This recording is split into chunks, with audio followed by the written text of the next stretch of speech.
Hello दोस्तों, कैसे आप सभी लोग। Very very good morning to all of you.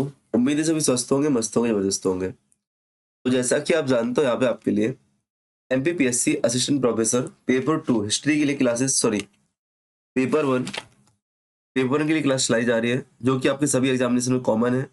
और सबसे महत्वपूर्ण बात क्या है यहाँ पे आपके लिए, नो पीपीटी जोन। क्या? No PPT zone, only for notes making. मतलब वो कैंडिडेट जो सीरियस है पढ़ने के लिए, ये क्लास उन्हीं के लिए इंपॉर्टेंट है, क्योंकि यहाँ पे क्लास में आपको ही नोट्स बनवाए जाते हैं। आपको पीपीटी नहीं दी जाती है, प्रोवाइड नहीं कराई जाती है। आपको किताबी लैंग्वेज प्रोवाइड नहीं कराई जाती है। आपको to the point short notes आपको लिखवाए जाते हैं। और वो सारे पॉइंट लिखवाए जाते हैं जहाँ से एग्जाम आने की संभावना बनी रहती है। तो इतिहास विषय 8 लेक्चर हमारे हो चुके, 7 लेक्चर हो चुके हैं। ये 8वां लेक्चर है। आपको आवाज़ थोड़ी डाउन लग रही होगी, इसलिए थोड़ा फीवर और लपट जो कप वगैरह का माहौल है, आवाज़ बहुत ज़्यादा डाउन है। बट प्रयास कर रहा हूँ कि क्लास करूँ, क्योंकि क्लास रोकना नहीं। गिनती का हमारे पास 60 दिन लेके हम लोग चल रहे हैं। 60 दिन में पेपर 1 खत्म करना है पूरा। पाँचों यूनिट खत्म करनी है, ठीक है ना। कारण इसलिए मैं कंटिन्यू कर रहा हूँ। हिम्मत मैंने भी नहीं आ रही तो आप भी नहीं आ रहे हैं। अभी तक हम लोग देख चुके हैं जो आपके मौर्योत्तर काल में एमपी में बहुत सारे प्राचीन वंश देखते हैं, उनको हम लोग देख चुके हैं। आज जो हम देखने वाले हैं, सबसे महत्वपूर्ण टॉपिक है आपका गुप्त काल का। एमपी में गुप्त काल। गुप्त काल से क्वेश्चन आते हैं और टफ नहीं आते, सरल आते हैं, लेकिन क्वेश्चन फंसाने वाले होते हैं। गुप्त जो हम लोग पढ़ेंगे, इनके प्रमुख शासक पढ़ लेंगे, प्रमुख शासक पढ़ लेंगे। यहाँ पे स्थापत्य इनका महत्वपूर्ण हो जाता है। स्थापत्य मंदिर आ जाएंगे आपके। अब देखोगे कि गुप्तों के समय से भारत में मंदिर निर्माण शुरू हुआ। अभी पहले क्या हमने कहीं मंदिर देखे? नहीं देखे। अभी तो हमने क्या बौद्धों में स्तूपों की चर्चा की थी, जिसमें चैत्य स्तूप भी आपके आ जाते हैं, ऐसे स्तूप जहाँ पे पूजा स्थल होते हैं, ठीक है ना। बिहार की चर्चा की थी हमने, बौद्ध विहार, जहाँ पे आपके बौद्ध भिक्षु निवास करते थे, आराम करते थे, विश्राम करते थे। बट मंदिर की चर्चा अभी तक नहीं की है। तो स्थापत्य में आप सबसे पहले मंदिर ही आपके लिए महत्वपूर्ण हो जाते हैं, ठीक है ना। अभिलेख हम लोग पहले से पढ़ते आ रहे हैं, तो अभिलेख यहाँ पे भी पढ़ेंगे, और यहाँ के अभिलेख की विशेषताएं कुछ ज्यादा मिलेंगी। यहाँ के अभिलेख की विशेषताएं कुछ ज्यादा मिलेगी, याद रखना। तो आपके लिए महत्वपूर्ण हो जाता है। गुप्त काल के टाइम पीरियड की बात करूं, चलो इंडिया स्तर पर 240 ईस्वी से 590 ईस्वी के मध्य माना जाता है। इस बात को आपको याद रखना है। दूसरी बात, इंडिया लेवल में हम लोग गुप्त काल पढ़ नहीं रहे हैं, हम लोग पढ़ रहे हैं एमपी के स्तर पर। और जब एमपी के स्तर पर पढ़ रहे हैं, तो सीमित मात्रा में होगा, सीमित कंटेंट होगा, कहानियों से बच के रहेंगे। जो नए बच्चे होंगे उनको लगेगा अरे यार सर, हमको तो समझ में नहीं आ रहा है, तो बेटा वहां पे बोलो कुछ समझना नहीं है। जब कोई फैक्ट आएगा तो फैक्ट में मैं आपको कहानियां बता दूंगा महत्वपूर्ण। आलतू फालतू कहानियों से मैं आपको बचाऊंगा, ठीक है ना। तो आपको वो चीज याद कर लेनी है। इन द शॉर्ट में ही बोलो, याद कर लेनी, क्योंकि एग्जाम में आपका फैक्ट ही आएगा। एग्जाम में आपका फैक्ट ही आएगा और कुछ नहीं आएगा, ठीक है। चलो, तो बात करते हैं गुप्त काल की। जैसे कि कोई वंश को हम लोग देखते हैं, सबसे पहले क्या संस्थापक देखते हैं कि संस्थापक कौन है। के संस्थापक की बात करते हैं तो आपको श्रीगुप्त का नाम आता है। श्रीगुप्त का नाम आता है। ऐसा कहा जाता है उत्तर भारत में मौर्यों के बाद, सुन लेना पहले कहानी। उत्तर भारत में मौर्यों के बाद कोई एक छत्र शासन नहीं बचा हुआ था। अनेक छोटी छोटी क्या शक्तियां उभर के आ रही थी। ऐसी मध्य प्रदेश में भी, आपके पश्चिमी मध्य प्रदेश में बहुत सारी आपको अनेक अनेक संस्कृतियां दिखेंगी, शक्तियां दिखेंगी, ठीक है ना। अनेक अनेक शक्तियां आपको दिखेंगी। यहीं पे आपको इस क्षेत्र से गुप्त लोग, इलाहाबाद प्रयागराज क्षेत्र से श्रीगुप्त नामक शासक उठता है, और फिर क्या एक छत्र शासन स्थापित करने का प्रयास करता है। और वही क्रम में गुप्तों के शासक जो होते हैं एमपी के क्षेत्र में आपको देखने को मिलेंगे, वही शासक आपके लिए महत्वपूर्ण हो जाएंगे, ठीक है ना। चलो, कहाँ पे? इलाहाबाद प्रयागराज क्षेत्र में, काशी कौशाम्बी क्षेत्र में, ठीक है। श्रीगुप्त आपको देखेंगे। बात करते हैं संस्थापक की, तो हम लोग संस्थापक को शुरुआत से श्रीगुप्त को पढ़ते आ रहे हैं, श्रीगुप्त को पढ़ते आ रहे हैं। लेकिन एक इनका अभिलेख है, एक अभिलेख मिलता है आपको रीवा जिले में, एमपी के रीवा जिले में सूफी अभिलेख। क्या? एमपी के रीवा जिले में आपको एक सूफी अभिलेख मिलता है, जहां पर गुप्तों की वंशावली दी गई है। क्या? गुप्तों की वंशावली दी गई है, याद रखना, ठीक है ना। और इस वंशावली के अनुसार गुप्त वंश की स्थापना किसके? घटोत्कच के द्वारा की जाती है। घटोत्कच नामक व्यक्ति के द्वारा की जाती है। इस बात को आप ख्याल रखना। क्या आपसे क्वेश्चन पूछ सकता है कि जो आपका गुप्तों की वंशावली किस अभिलेख में दी गई है? गुप्तों की वंशावली किस अभिलेख में? शूफिया अभिलेख में। शूफिया अभिलेख कहाँ पे बेटा? रीवा जिले में है। देखो पॉइंट क्या बनेगा क्वेश्चन, गुप्तों की वंशावली किस अभिलेख में दी गई है? नंबर 1 शूफिया अभिलेख में। नंबर 2 शूफिया अभिलेख किस जिले में है? रीवा अभिलेख में। नंबर 3 शूफिया अभिलेख में गुप्तों की वंशावली किससे प्रारंभ है? घटोत्कच से प्रारंभ मानी जाती है। किससे? घटोत्कच से प्रारंभ मानी जाती है। तो इस पॉइंट को रखना। संस्थापक कौन हो गया? श्रीगुप्त। दूसरा पॉइंट क्या हो गया? रीवा जिले के, एमपी के रीवा जिले से शूफिया अभिलेख मिलता है। क्या? शूफिया इनक्रिप्शन मिलता है, अभिलेख मिलता है। यहाँ से गुप्तों की वंशावली घटोत्कच से शुरू मानी गई है। ठीक है ना? चलो, इसके बाद जो सबसे महत्वपूर्ण व्यक्ति आता है श्रीगुप्त और घटोत्कच के बाद, कौन आता है आपका? समुद्रगुप्त नामक व्यक्ति आता है। समुद्रगुप्त स्वयं में महत्वपूर्ण इसलिए है क्योंकि इसको भारत का नेपोलियन कहा जाता है। क्या? भारत का नेपोलियन कहा जाता है। ठीक है ना? भारत का नेपोलियन कहा जाता है। अब भारत का नेपोलियन शब्द है, इसमें बहुत लंबी डिबेट होती है। यहाँ पे आपके लिए इंटरव्यू के लिए बहुत महत्वपूर्ण चीज होती है, बहुत महत्वपूर्ण चीज होती है। थोड़ा सा आपको बता दूं, अब यहाँ पे नोट्स मत करना, थोड़ा साइड में समझ लो आप लोग। नेपोलियन कहाँ पे था भाई? ब्रिटेन साइड था, यूरोपीय कंट्री में था नेपोलियन। बेनापोर्ट नेपोलियन था कि नहीं? मैं आपसे सिर्फ इतना पूछूंगा, दोनों में से किसका टाइम पीरियड पहले है? समुद्रगुप्त का टाइम पीरियड पहले है या आपका यूरोपीय नेपोलियन का टाइम पीरियड पहले है?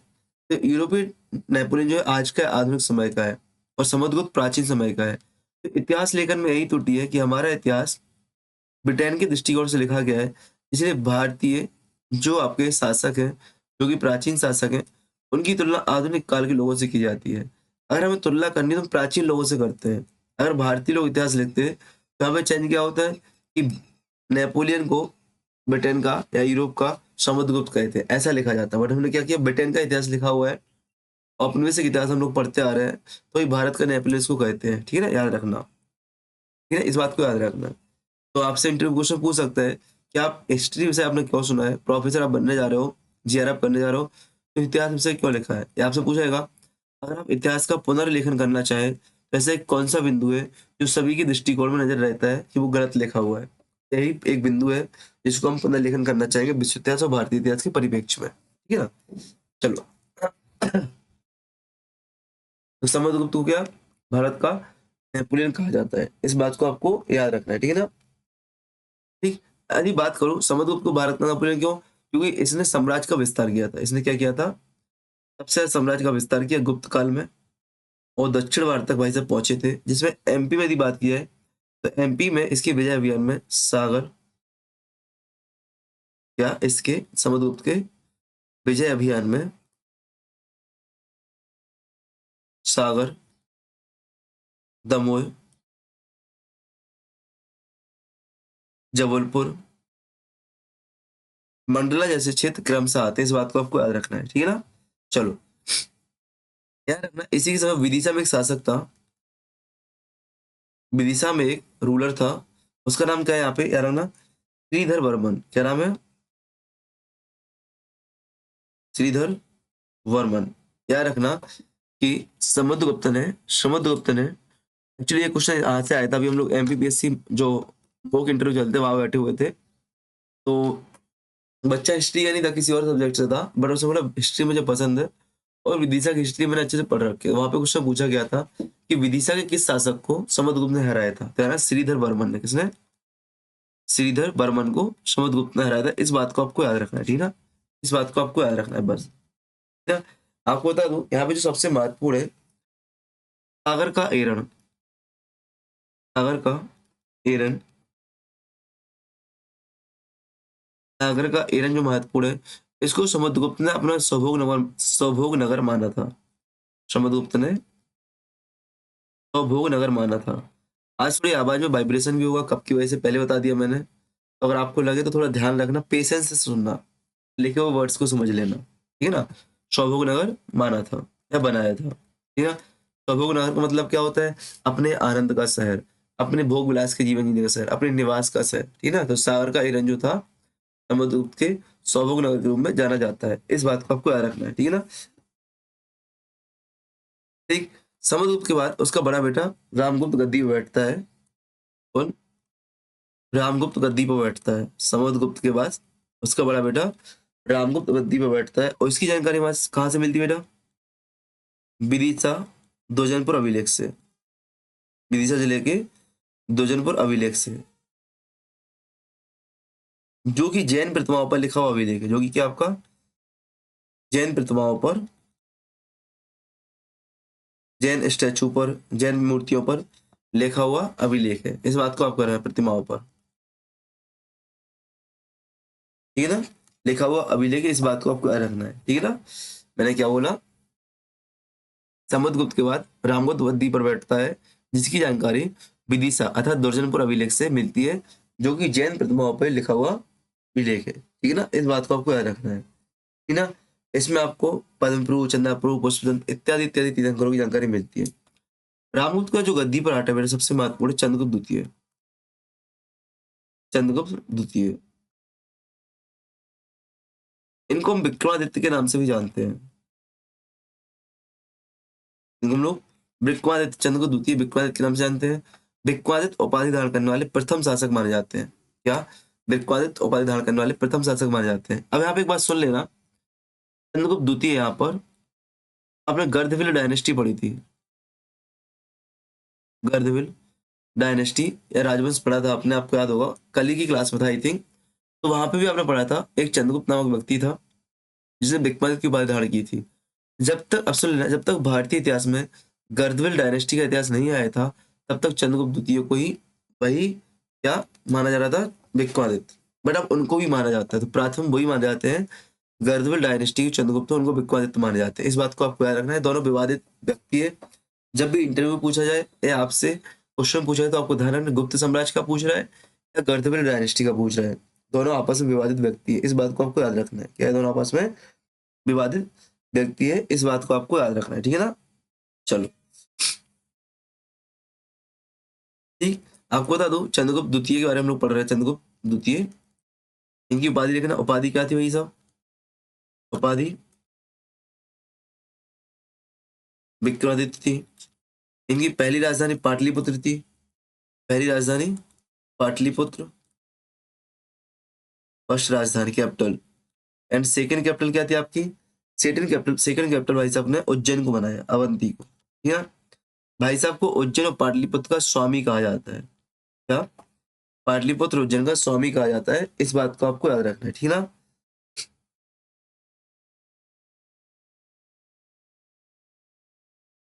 ठीक, भाई साहब ने विक्रमादित्य की उपाधि कब ली थी, चंद्रगुप्त द्वितीय ने विक्रमादित्य की उपाधि कब ली थी, उपाधि कब ली थी, तो उपाधि जो शकों की उज्जैन शाखा थी, आपको याद है शकों के बारे में पढ़ाया था कि शकों की 5 शाखा इंडिया में दिखती है, जिसमें 2 हम पढ़ते हैं, उज्जैन शाखा और आपकी नासिक शाखा। तो जो शकों की उज्जैन शाखा की, शकों की उज्जैन शाखा, वहां पे उज्जैन शाखा, वहां पे रुद्र सिंह तृतीय को हराया था।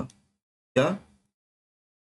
रुद्र सिंह तृतीय को हराया था, हराकर भाई साहब ने उपाधि धारण की थी, क्या उपाधि, विक्रमादित्य। कहीं कहीं पर इसको साथ में लिखते हैं कि शकों के प्राय सकारी उपाधि धारण, सकारी शकों का वध करने वाला। इसको हम लोग पहले ही पढ़ चुके व्यक्ति के साथ, ठीक है ना। तो सकारी यहाँ पे लेके मत आना, याद रखना, डाउट मत आना, सकारी हम लोग पहले ही पढ़ चुके हैं, चलिए नोट्स पलटो, आपको समझ में आ जाएगा, ठीक है ना। याद रखना, चंद्रगुप्त द्वितीय ने विक्रमादित्य उपाधि कब धारण की थी, कि जब शकों की उज्जैन शाखा के रुद्र सिंह तृतीय को हराया, तब जाके इन्होंने विक्रमादित्य उपाधि धारण की थी। याद रखना, एक क्वेश्चन जो आपसे सबसे ज्यादा पूछा गया है, शकों की विजय उपरांत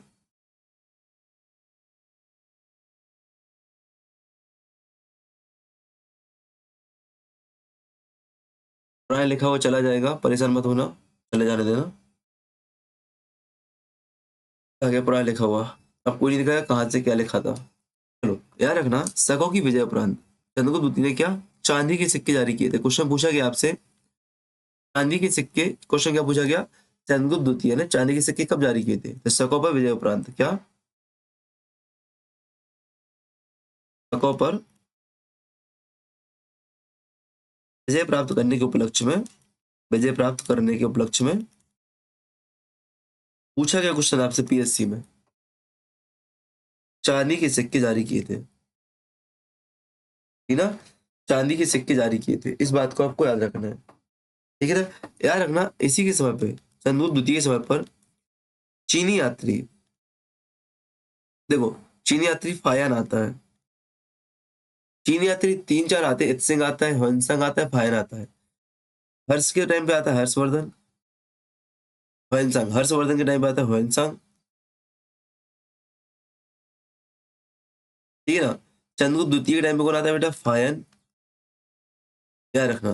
तो चीनी यात्री फायन इस समय पे इंडिया आए थे, क्या? चीनी यात्री फायन भारत आया था, मालवा आया था, और चीनी यात्री फायन भारत आया था, भारत आया, ठीक है ना। चीनी यात्री फायन ने चंद्रगुप्त द्वितीय के समय की बात कर रहा हूं मैं, चीनी यात्री चंद्रगुप्त फायन चंद्रगुप्त द्वितीय के समय भारत आया था, और भाई साहब ने क्या किया था? मालवा की जलवायु को, मालवा की जलवायु को विश्व की सर्वश्रेष्ठतम जलवायु कहा है, विश्व की सर्वश्रेष्ठ जलवायु कहा है। इसको आपको याद रखना, ठीक है ना, विश्व की सर्वश्रेष्ठ जलवायु कहा है।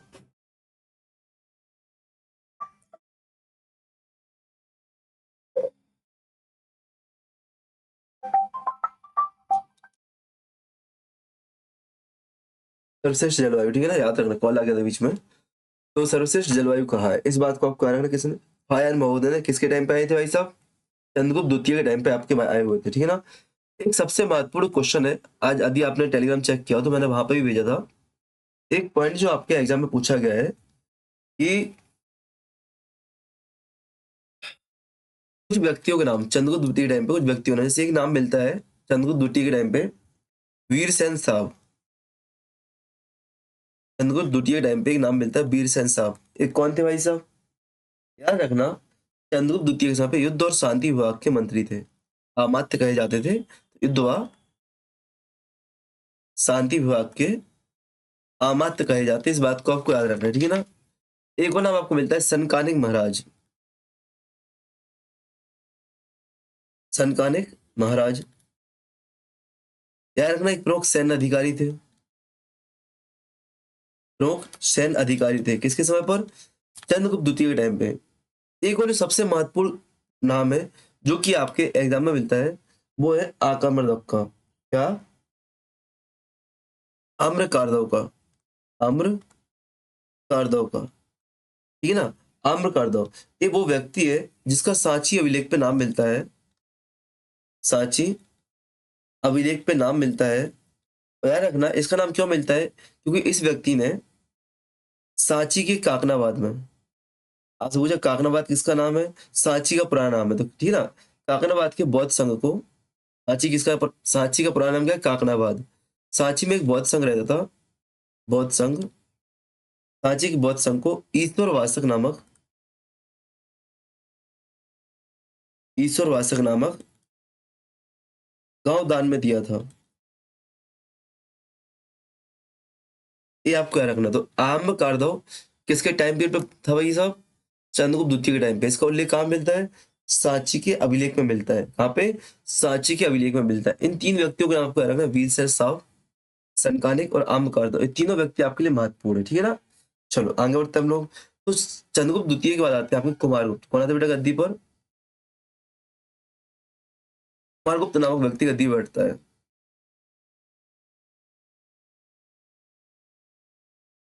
कौन?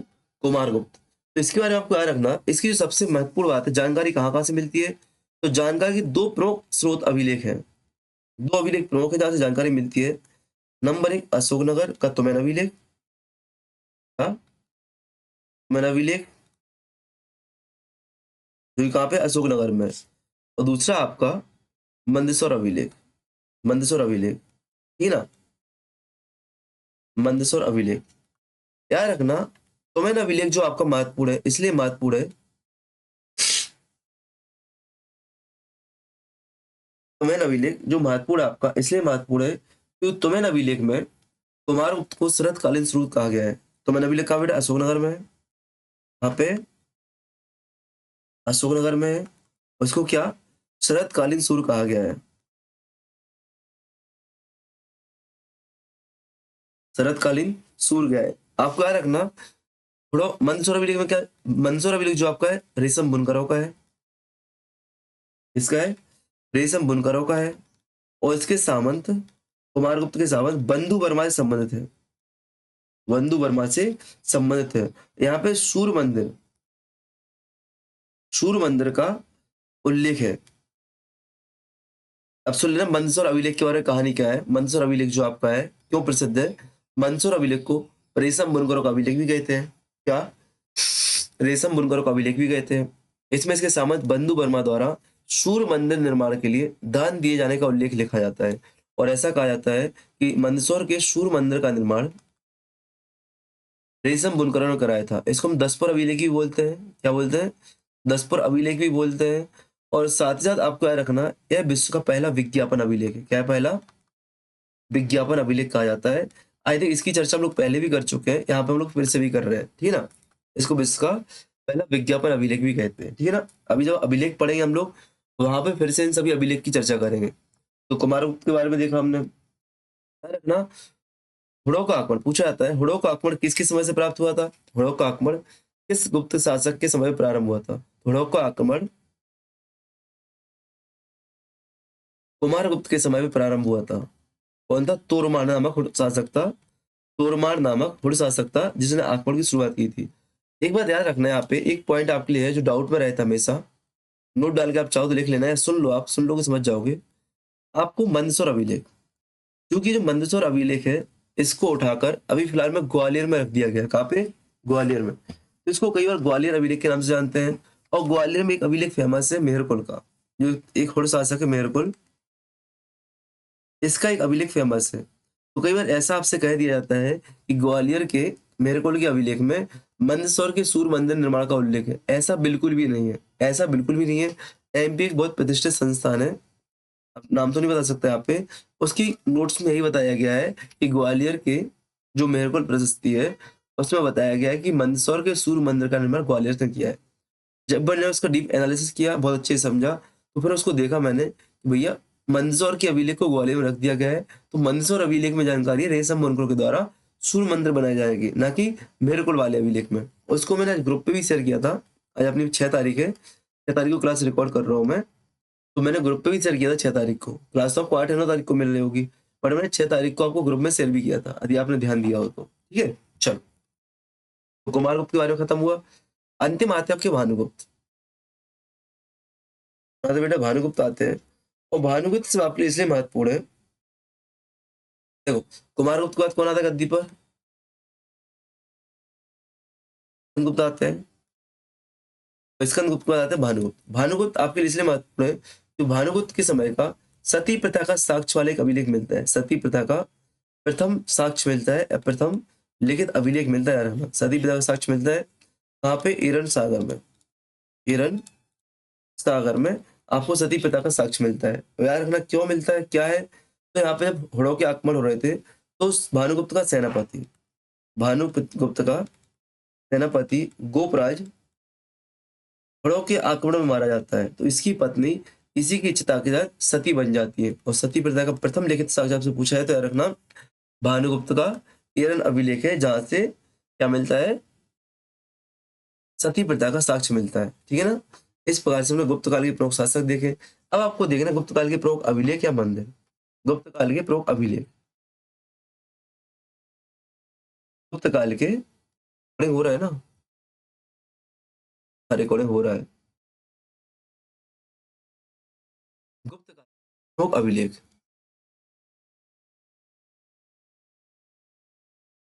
तो कई चीजें तो आपकी इतना रिपीट हो जाएगी ना कि आपको क्लास में यदि आप कंटिन्यू हो तो आपको याद हो जाएंगी। आप नोट्स रिवाइज करते हो, क्लास में कंटिन्यू हो, तो आपको वैसे ही चीजें याद हो जाएंगी। ठीक है ना। जैसे आप देखो यहाँ पे एमपी का मैप बनाते हैं।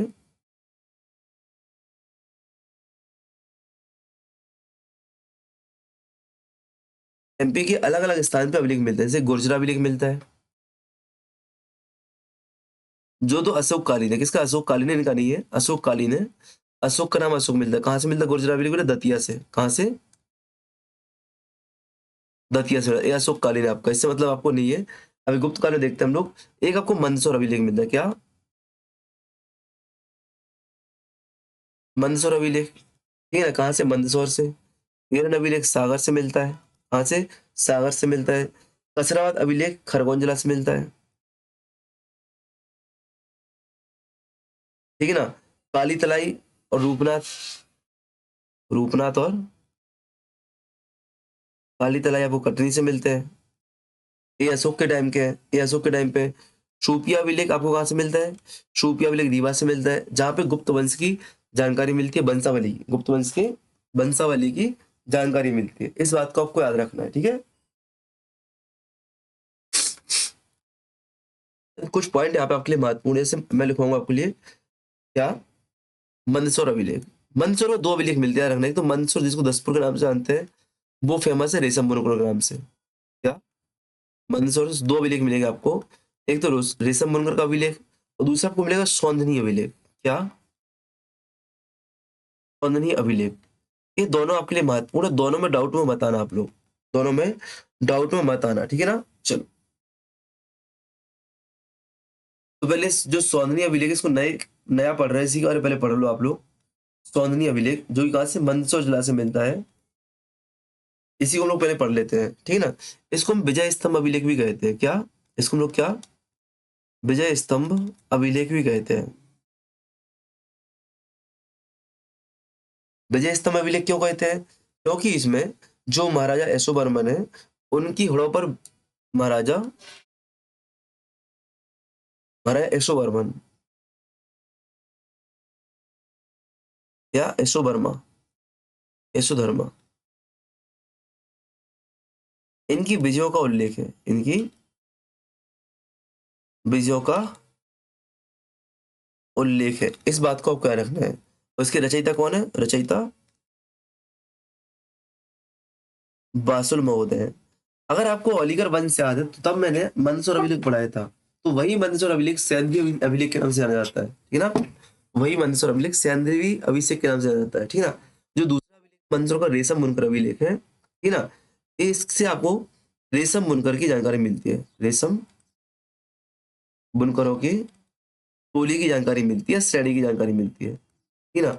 रेशम बुनकरों को शुद्ध हिंदी में बोलते हैं तंतु वाय श्रेणी, तंतु वाय श्रेणी। ये आपसे पूछा गया तंतु वाय श्रेणी के नाम से, और बच्चे हिंदी की वजह से गलत करके आए थे, ठीक है ना। ठीक, ये सभी लिखे आपको सूर्य मंदिर का उल्लेख मिलता है, इसी में आपको बंधु वर्मा,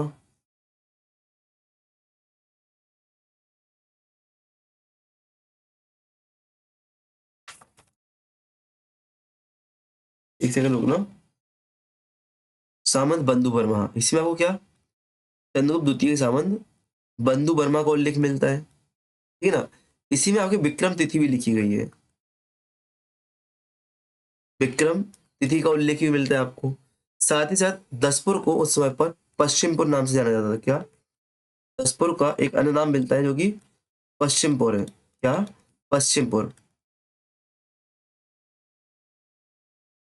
दसपुर का एक अन्य नाम मिलता है, पश्चिमपुर मिलता है।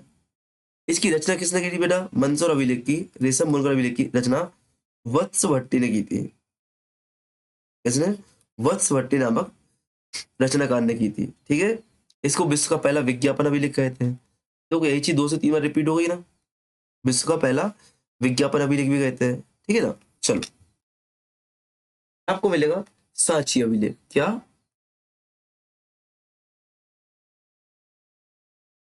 सांची अभिलेख। और सांची अभिलेख में जो आपका महत्वपूर्ण था, काकड़नाथ मठ, मैंने बोला अभी काकनाबाद वाली स्टोरी बताई थी कि काकनाबाद के बौद्ध संघ को किसने, आम्रकारदाव ने। इसमें क्या उल्लेख मिलता है कि आम्रकारदाव ने काकनाबाद के बौद्ध संघ को क्या, ईश्वरवासक ग्राम दान में दिया था। ईश्वरवासक ग्राम दान में दिया था, ठीक है ना। यार रखना, कहीं कहीं पे बौद्ध संघ की जगह पे आर्य संघ भी लिखा रहेगा, तो आपको डाउट में नहीं आना है, इस बात को ध्यान रखना है। बट वो बौद्ध संघ है, और यहाँ पे पता है इसका उल्लेख देखो, अपन एमपीपीएससी का फैक्ट पढ़ते हैं, अगर आप इतिहास के स्टूडेंट हो ना, यहाँ पे आप अनुमान लगाओगे कि चंद्रगुप्त द्वितीय, जहाँ एक तरफ तो वैष्णव अनुयायी था, परम भागवत की उपाधि धारण करता है, भागवत की उपाधि धारण करता है, वहीं उसका मंत्री या आम्रकारदाव बौद्ध संघ को मानता है और बौद्ध धर्म को अपनाता है, बौद्ध संघ को दान में देता है। इससे हमें चंद्रगुप्त द्वितीय की सामाजिक सहिष्णुता की जानकारी मिलती है। सामाजिक धार्मिक सहिष्णुता की जानकारी मिलती है, ठीक है ना? अगर आप यही पीएससी यही आप यूपीएससी या नेट के लिए पढ़ रहे होते ना, यहाँ पे इसकी व्याख्या पढ़ते हैं आप लोग कि भाई किस अभिलेख से चंद्रगुप्त द्वितीय की धार्मिक सहिष्णुता की जानकारी मिलती है। धार्मिक सहिष्णुता की जानकारी मिलती है, किससे मिलती है आपको? सांची की काकनावाद मठ से, काकनावाद मठ अभिलेख से मिलती है। क्यों मिलती है? तो भैया चंद्रगुप्त द्वितीय परम भागवत की उपाधि धारण करता है। क्या? चंद्रगुप्त द्वितीय परम भागवत की उपाधि धारण करता है, जो कि वैष्णव परंपरा से संबंधित है। वही उसका मत बौद्ध धर्म को पालन करता है, मतलब कि एक साथ साथ दोनों धर्म एक साथ चले आ रहे थे। ठीक है, अब तो डिटेल में यदि चर्चा करूँ बहुत लंबी पहुंच जाएगी। इतिहास के विद्यार्थी इतिहास शिक्षा के अच्छी खासी चर्चा कर सकते हैं, बट यहाँ पे मैंने फोकस हमारा किस पे? एमपीपीएससी पे और पेपर वन पर। इसलिए हम थोड़ा स्लो चल रहे हैं, डीप में जा नहीं रहे, टू द फैक्ट हम लोग काम कर रहे हैं, टू द पॉइंट हम लोग काम कर रहे हैं, ठीक है ना? ठीक, तो ईश्वर ग्राम नामक दान देने की चर्चा आती है। अच्छा, यहाँ पे बौद्ध संघ की मुखिया कौन थी इस समय पे? तो बौद्ध संघ के मुखिया थे उपासक संसिद्ध। संसिद्ध, और इनकी पत्नी का नाम आता है यहाँ पे,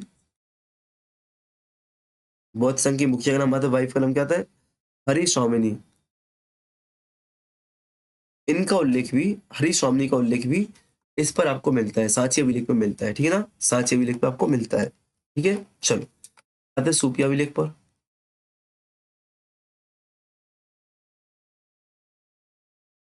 राइटिंग के साथ, आवाज के साथ राइटिंग भी डाउन है, क्यों मुंह सच में काम नहीं कर रहा कब की वजह से। क्लास को 4 बार रोक चुका हूँ बीच में, एक बार तो कॉल की वजह से रोका था, और 4 बार अपने आप ऐसे रोक चुका हूँ साफ करने के लिए। सूफी अभिलेख कहाँ पे है? रीवा पे। कहाँ पे? रीवा पे। और सबसे महत्वपूर्ण बात है, सबसे महत्वपूर्ण बात, यहाँ से गुप्त वंश की वंशावली मिलती है। गुप्त वंश की क्या मिलती है बेटा? वंशावली देखने को मिलेगी, और गुप्त वंश की वंशावली में जो महत्वपूर्ण चीज है, क्या? शुरुआत कहाँ से मानी गई है? घटोत्कच से मानी गई, ना कि श्रीगुप्त से। घटोत्कच से शुरुआत मानी जाती है, याद रखना, ठीक है। चलो, तो मैंने अभिलेख, तो मैंने अभिलेख कहाँ से मिलता है बेटा? अशोकनगर जिले से। अशोकनगर से मिलता है, उसमें राजा को शरतकालीन सूर्य कहा गया है। राजा को शरतकालीन सूर्य कहा गया है, ठीक है ना? तो कुमारगुप्त प्रथम की जानकारी मिलती है, कुमारगुप्त प्रथम की जानकारी इससे मिलती है, ठीक है ना? ठीक, और यहीं पे साथ साथ सही, साथ साथ यहीं पे कुमारगुप्त की मृत्यु के पश्चात स्कंदगुप्त के गद्दी संभालने के साक्ष्य मिलते हैं। क्या? कुमारगुप्त की मृत्यु के पश्चात स्कंदगुप्त पर गद्दी संभाले जाने के साक्ष्य मिलते हैं, कहाँ से? तोमेन अभिलेख से, ठीक है ना? अब आते हैं एरन अभिलेख, जो मैंने आपको पहले ही पढ़ा दिया।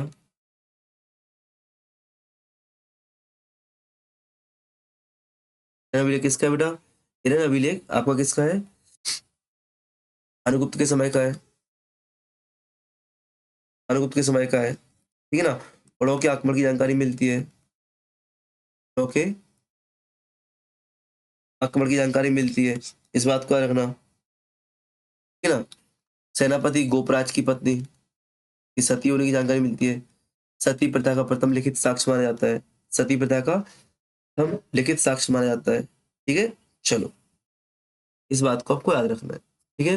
यहाँ पे आपके जो मुख्य मुख्य अभिलेख, एरन अभिलेख, सूफी अभिलेख, साची अभिलेख, मंदसौर अभिलेख, ठीक है ना, आपका खत्म हुआ गुप्त काल में। अब जो गुप्त काल का सबसे महत्वपूर्ण स्थापत्य था, गुप्त काल का सबसे महत्वपूर्ण स्थापत्य, जिसमें कुछ गुफाएं मिलती है, कुछ मंदिर भी मिलती है, तो लिखना गुप्तकालीन स्थापत्य,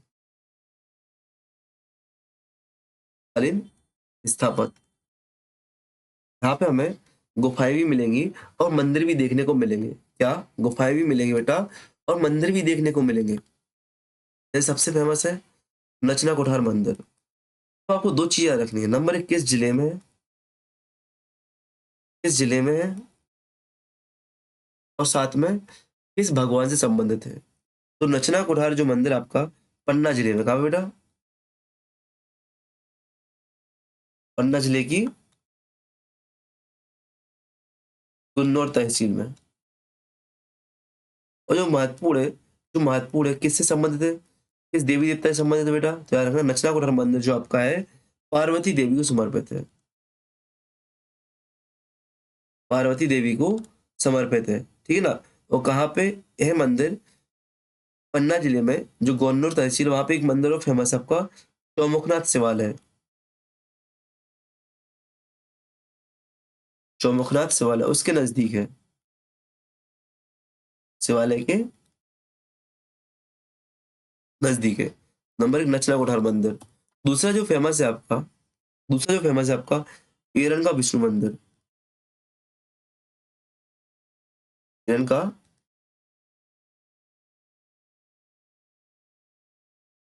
केरल का विष्णु मंदिर, वहां पे बेटा सागर नामक स्थान पर, सागर जिले में,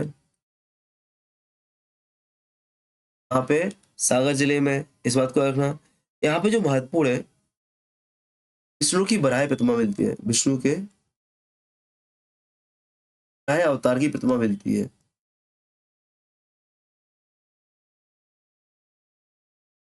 अवतार की प्रतिमा मिलती है।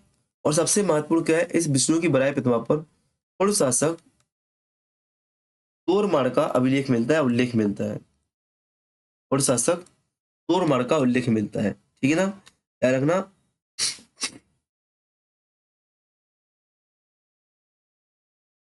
यहाँ पे हर साल एरन महोत्सव मनाया जाता है, एरन महोत्सव मनाया जाता है, और अभी बनाया गया था 14 से 16 जनवरी को 2026 में। कहाँ पे मनाया गया, श्री नरसिम्हा मंदिर परिसर में, श्री नरसिम्हा मंदिर परिसर में आपका मनाया गया था, ठीक है ना, इस बात को याद रखना है, ठीक है ना। याद करते आगे भूमरा का शिव मंदिर,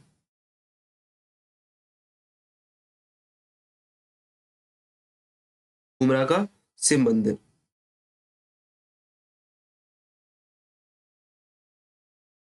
जैसे नाम से समझ में आ रहा है भैया, शिव को समर्पित है, भगवान शंकर को समर्पित है। लेकिन जो महत्वपूर्ण है, याद रखना, एक मुखी शिवलिंग यहाँ पे मिलता है, क्या मिलता है बेटा, एक मुखी शिवलिंग यहाँ पे मिलता है, एक मुखी शिवलिंग।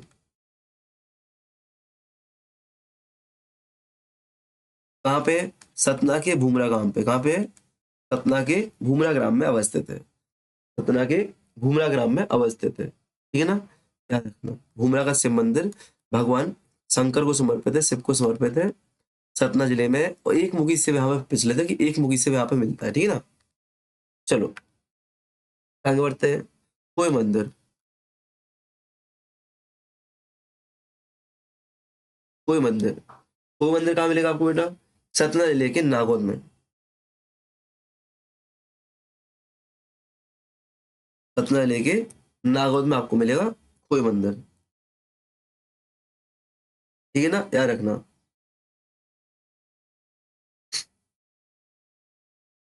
कोई मंदिर के अभिलेख में जो राजा हस्तिन लिखे हैं, कोई मंदिर में राजा हस्तिन लिखे हैं, राजा हस्तिन का संबंध किससे है? परिवारजक वंश से, पढ़ चुके हम लोग परिवारजक वंश, परिवारजक वंश से संबंधित राजा हस्तिन का यहाँ के अभिलेख को उल्लेख है, कोई मंदिर में एक अभिलेख मिलता है, लेख मिलता है, जिसका संबंध किससे है, परिवारजक वंश के राजा हस्तिन से है, ठीक है।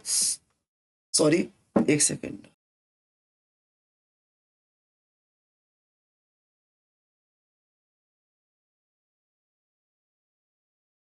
ठीक है। फिर आता है तिगवा का विष्णु मंदिर,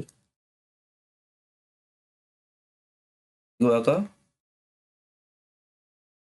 विष्णु मंदिर जो अपने आप में फेमस है, जो अपने आप में फेमस है, कहाँ बेटा, कटनी जिले में, जिले याद रखना बेटा, कटनी जिले में, ठीक है ना। कुछ किसने की थी, 1876 में अलेक्जेंडर कनिंघम ने, अलेक्जेंडर कनिंघम ने, ठीक है। फिर मिलती है आपको उदयगिरी की गुफाएं,